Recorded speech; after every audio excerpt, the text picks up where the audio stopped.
What do you have to say to today's young people, the millennials, about how they can regain some measure of control over their destiny at work?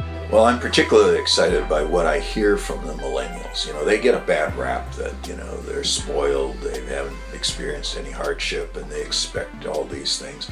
That's not what I'm hearing from the young people that I teach and that I talk with. And the first thing we have to do is we have to engage them, and we have to help them understand the world that they're experiencing and give them a path forward. There are two things that I think millennials need to do and want to do. One is they understand education is important. They worry about the cost of education and the student debt that they're going to be saddled with, and in many cases are saddled with.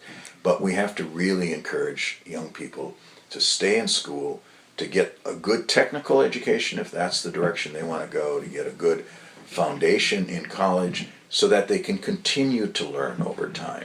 And they can match their liberal education in college with some technical skills that are in high demand now, but keep those skills current by engaging in lifelong learning.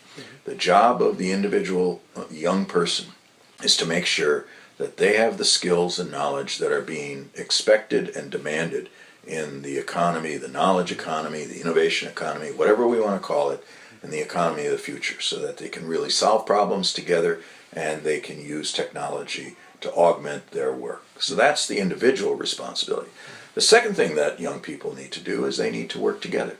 They're not going to be able to change the course of this economy and to reverse the trends at work that they're inheriting unless they begin to mobilize together.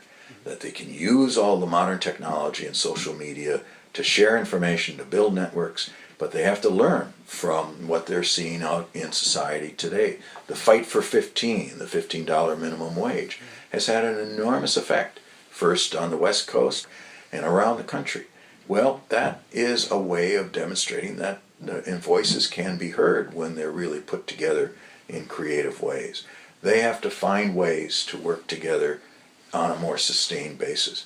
They need to build coalitions with labor unions and with other groups in society so that they can mobilize coalitions that will be able to carry that message forward together.